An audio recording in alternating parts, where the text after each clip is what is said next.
నగరంలోని కంటేశ్వర్ ప్రాంతంలోని Chandrasekhar colony HPS పాఠశాల వారు ప్రభుత్వం నుంచి గుర్తింపు అనుమతులు తీసుకోకుండా సిబిఎస్ఈ ఇంటర్నేషనల్ సిలబస్ ఇలా రకరకాల పేర్లు పెట్టి వేలాది రూపాయల ఫీజులు వసూలు చేస్తూ విద్యార్థుల విద్యార్థులను హెచ్పిఎస్ పాఠశాల యాజమాన్యం అక్రమ అడ్మిషన్లు తీసుకుంటూ వారిని మోసం చేస్తోంది.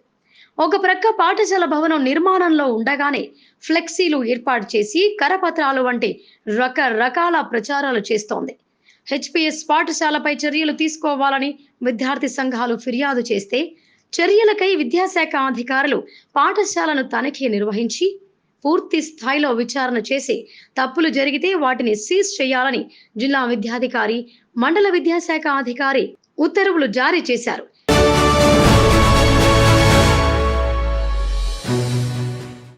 మండల విద్యాశాఖ అధికారి హెచ్పిఎస్ పాఠశాల తనిఖీకి వెళ్లి అక్కడున్న ఫ్లెక్సీ ప్రచారాలను తొలగించడం మాత్రమే జరిగింది. అక్రమ అడ్మిషన్ల పేరుతో తల్లిదండ్రులను మోసం చేస్తున్న హెచ్పిఎస్ పాఠశాలను సీజ్ చేయకుండా నిర్మాణంలో ఉన్నటువంటి బిల్డింగ్ గదులకు తలుపులు లేవనే కారణం చూపుతూ ఈ విషయంపై చూసి చూడనట్టుగా అడ్మిషన్లను ఆపేటట్టు చర్యలు తీసుకోకపోగా ఆ పాఠశాలలతో కుమ్మక్కై చర్యలు తీసుకోవటానికి మండల విద్యాధికారి చేతులు దులుపుకుంటున్నారు. ఇలా ఒక్క విద్యా సంస్థ విషయంలోనే కాదు, పర్మిషన్లు లేకుండా నడుస్తున్న అనేక పాఠశాలల విషయంలో విద్యాశాఖ అధికారుల తీరు ఇలానే ఉందని నగర ప్రజలు అనుకుంటున్నారు.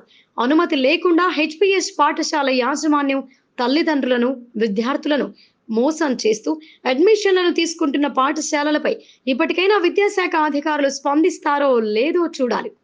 ఇలాంటి అనుమతులు లేకుండా ఉన్నటువంటి స్కూల్లో అడ్మిషన్లు తీసుకుంటే విద్యా సంవత్సరం పూర్తిగా విద్యార్థి నష్టపోవటం జరుగుతోంది. ఇప్పటికైనా తల్లిదండ్రులు ఆలోచించి ప్రభుత్వ గుర్తింపున్న పాఠశాలల్లోనే అడ్మిషన్లు తీసుకోవాలని కోరుకుంటున్నారు.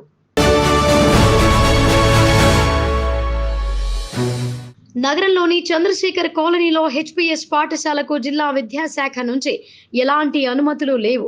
గతంలో విద్యార్థి సంఘాలు ఫిర్యాదు చేయడంతో హెచ్పిఎస్ పాఠశాలకు చెందిన ప్రచార ఫ్లెక్సీలు అడ్మిషన్లు చేపట్టవద్దని, ఒకవేళ చేస్తే చర్యలు తీసుకొని దానిని సీజ్ చేయాలని మండల విద్యాశాఖ అధికారులకు ఉత్తర్వులు జారీ చేయటం జరిగింది.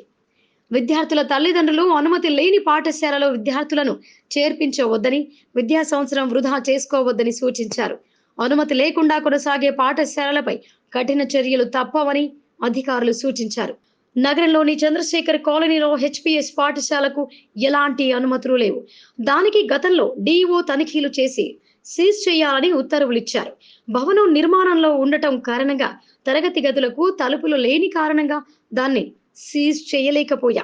అనుమతులు లేని హెచ్పిఎస్ పాఠశాలలో విద్యార్థులను చేర్పించవద్దని, విద్యా సంవత్సరం నష్టపోతారని ఈ సందర్భంగా మండల విద్యాశాఖ అధికారి తెలిపారు.